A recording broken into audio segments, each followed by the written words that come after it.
PM Svanidhi योजना के तहत जो भी स्ट्रीट वेंडर होते हैं, जो भी ठेली पटरी वाले होते हैं, अगर वो लोन के लिए अप्लाई करना चाहते हैं तो सबसे पहले आपको पीएम स्वनिधि योजना की जो ऑफिशियल वेबसाइट है इस पर आ जाना है। इस वेबसाइट का लिंक आपको वीडियो को डिस्क्रिप्शन में मिल जाएगा। आप नीचे की तरफ स्क्रॉल करेंगे तो अप्लाई फॉर लोन के ऑप्शन पर आप जैसे ही क्लिक करेंगे तो यहाँ पर आपको अप्लाई फॉर 15 के, अप्लाई फॉर 25 के, अप्लाई फॉर 50 के, इस तरह से आपको ऑप्शन मिल जाते हैं। तो फर्स्ट में आपको जब भी आप अप्लाई करेंगे तो आपको पहले 15,000 रुपये का लोन मिलेगा, सेकंड टाइम में आपको 25,000 का और थर्ड टाइम में आपको 50,000 तक का लोन मिलेगा।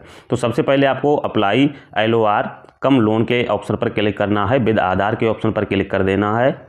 इसके बाद आपके सामने इस तरह से इंटरफेस ओपन हो जाता है। अब एप्लीकेंट का मोबाइल नंबर, यानी जो भी लोन के लिए अप्लाई कर रहा है उसका मोबाइल नंबर एंटर करना है, कैप्चा कोड फिल करना है, रिक्वेस्ट OTP के ऑप्शन पर आपको क्लिक कर देना है। अब आपके इसी मोबाइल नंबर पर एक OTP आएगा, OTP को आपको दर्ज करना है। वेरीफाई OTP के ऑप्शन पर क्लिक करेंगे तो अब आपके सामने apply for LOR come loan यानी लेटर ऑफ रिकमेंडेशन यहाँ पर आपको देखने को मिल जाएगा। तो चेक वेंडर कैटेगरी के ऑप्शन पर ही आपको सबसे पहले ऑप्शन मिल जाता है, do you have Aadhaar card. तो आपको येस वाले ऑप्शन पर ऑटोमेटिक क्लिक मिलेगा। नीचे आपको कैटेगरी C पर सिलेक्ट कर लेनी है और आपको नेक्स्ट वाले ऑप्शन पर क्लिक कर देना है। तो यहाँ पर दोस्तों आप जैसे नेक्स्ट वाले ऑप्शन पर क्लिक करेंगे तो आपको जो एप्लीकेशन फॉर्म है उसको फिलअप करने का जो सेक्शन है वो देखने को मिल जाता है। तो अब यहाँ पर आपके सामने thank you have complete this application and proceed application filling. तो यहाँ पर अब आपके सामने आधार वेरिफिकेशन के लिए आपको अपना आधार नंबर एंटर कर देना है। नीचे कैप्चा कोड दिया ऐसे फिल करेंगे, वेरीफाई विद OTP के ऑप्शन पर क्लिक करेंगे तो आधार से लिंक मोबाइल नंबर पर एक OTP सेंड किया जाएगा। OTP को आपको दर्ज करना है और वेरीफाई OTP के ऑप्शन पर क्लिक कर देना है। वेरीफाई OTP के ऑप्शन पर दोस्तों आप जैसे ही क्लिक करते हैं तो यहाँ पर आपका आधार OTP वेरीफाई हो जाता है। आधार OTP वेरीफाई होने के बाद डिटेल वेरीफाई सक्सेसफुली, इस तरह से मैसेज देखने को मिल जाएगा। अब आपको ULB इन्फॉर्मेशन फिलअप करनी होगी, जिसके लिए आप थोड़ा सा नीचे की तरफ स्क्रॉल करेंगे। नीचे की तरफ स्क्रॉल करने के बाद आपको ये इन्फॉर्मेशन को फिलअप करना होगा। अब यहाँ पर आपको सबसे पहले स्टेट, उसके बाद टाउन या डिस्ट्रिक्ट जो भी है सिलेक्ट करेंगे, name of ULB, ward name, ward number यहाँ पर फिल करेंगे। पर्सनल इन्फॉर्मेशन आपको देखने को मिल जाएगी। आधार से फैच होकर जो भी डिटेल आई होगी वो देखने को मिल जाएगी। जो भी कॉलम खाली बचे हैं उनको आपको यहाँ पर मैनुअल फिल करना होगा। अपना मैरिटल स्टेटस सिलेक्ट करना है, मैरिड है या सिंगल है। इसके बाद आप नीचे की तरफ देखेंगे तो यहाँ पर आपको अपनी कैटेगरी सिलेक्ट करने का ऑप्शन मिलेगा। कास्ट कैटेगरी सिलेक्ट करने के बाद यहाँ पर आपको नीचे की तरफ डिसेबिलिटी अगर है किसी भी प्रकार की तो आपको यस करना है, नहीं तो नो वाले ऑप्शन पर ही रहने देना है। तो माइनॉरिटी है तो यस करेंगे, नहीं तो आपको नो वाले सेक्शन पर ही रहने देना है। KYC डॉक्यूमेंट में आपको जो टोकन नंबर है देखने को मिल जाता है। इसके बाद वोटर ID कार्ड नंबर आपके पास है तो आपको यहाँ पे एंटर कर देना है। Do you have family member. इसके बाद आपके फैमिली में हस्बैंड, वाइफ और अनमैरिड चिल्ड्रन को लगा के कितने सदस्य हैं वो यहाँ पर आपको सिलेक्ट कर लेना है। इसके बाद उनके जो डिटेल्स हैं यहाँ पर देने हैं। सबसे पहले नेम, उसके बाद रिलेशन क्या है एप्लीकेंट के साथ और एज क्या है वो यहाँ पर आपको फिल कर देनी है। जितने भी सदस्य होंगे उन सभी को इसी तरह से आपको यहाँ पर ऐड कर लेना है। तो यहाँ पर ऐड कर लेने के बाद आपको थोड़ा नीचे की तरफ स्क्रॉल करना है। एड्रेस एज ए पर eKYC, जो एड्रेस आपके आधार पे था वो देखने को मिल जाएगा। सेम ही एड्रेस आपका करंट एड्रेस है तो आपको नीचे ऑप्शन पर टिक कर देना है। अब यहाँ पर वेंडिंग एक्टिविटी में आप क्या काम करते हैं वो यहाँ पर आपको देखने को मिल जाएगा।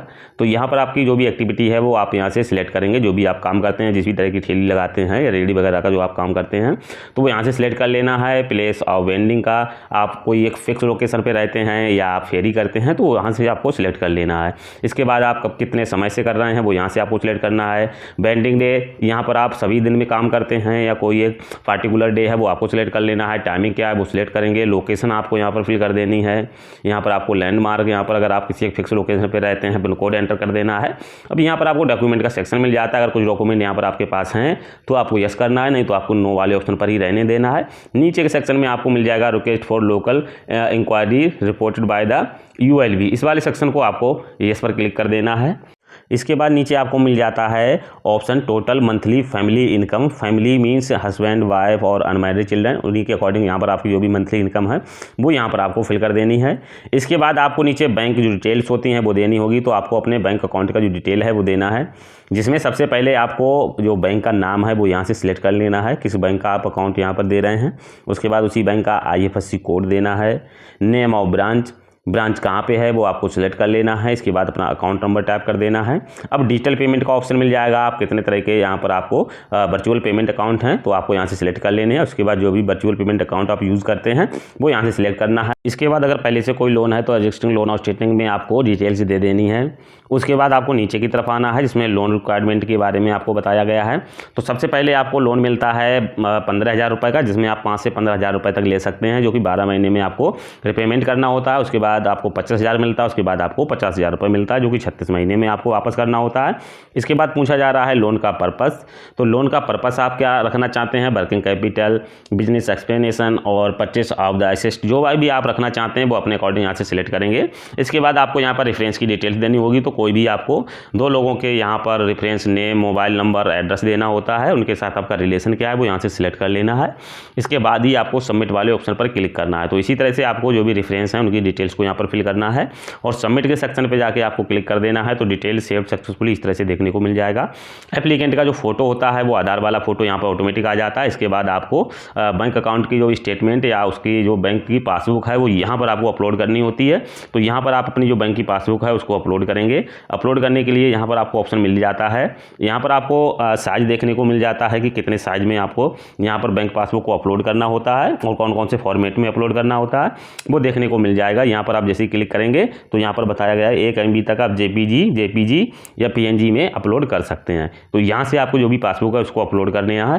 पासबुक अपलोड करने के बाद यहाँ पर आपको सबमिट का ऑप्शन मिल जाता है। आपको सबमिट वाले ऑप्शन पर क्लिक कर देना है। अब जैसे ही आप सबमिट वाले ऑप्शन पर क्लिक करेंगे तो यहाँ पे आपके सामने डॉक्यूमेंट सेव सक्सेसफुली इस तरह से ऑप्शन देखने को मिल जाएगा। अब यहाँ पर आपको submit your application to market place, आप अपना एप्लीकेशन कहाँ सबमिट करना चाहते हैं, मार्केट प्लेस में करना चाहते हैं या visible to lenders in your nearby area. तो यहाँ पर आपको ऑप्शन मिल जाएगा नीचे submit your application to your prefer lender. तो आप अपने अकॉर्डिंग यहाँ पर जो भी प्रीफियर लेंडर हैं उनको सिलेक्ट कर सकते हैं, जिसके लिए आप सेकंड वाले ऑप्शन को सिलेक्ट करेंगे और यहाँ से आप जो भी प्रीफियर लेंडर्स हैं उनको आपको यहाँ पर सिलेक्ट कर लेना है। सिलेक्ट करने के बाद जो भी ब्रांच एड्रेस है वो भी यहाँ से सिलेक्ट कर सकते हैं या आपको लास्ट में ऑप्शन मिल जाता है सिलेक्ट ULB या सब यूज़र्स। तो यहाँ पर आपको ऑप्शन मिल जाएगा, उसके अकॉर्डिंग भी आप सिलेक्ट कर सकते हैं। आप जिसको भी सिलेक्ट करना चाहते हैं अपने अकॉर्डिंग सिलेक्ट कर सकते हैं। इसके बाद आपको नीचे एक आई एग्री का ऑप्शन मिल जाएगा, उस पर क्लिक करेंगे और सबमिट वाले ऑप्शन पर क्लिक करेंगे तो आप देख सकेंगे आपका एप्लीकेशन फॉर्म है वो सक्सेसफुली सबमिट हो गया है 15,000 रुपये तक के लोन के लिए। तो इसी तरह से जब आपको 15,000 मिल जाता है उसके बाद आप उसका पेमेंट कर देते हैं, उसी तरह से आपको आगे 25,000 50,000 तक का लोन मिल जाएगा।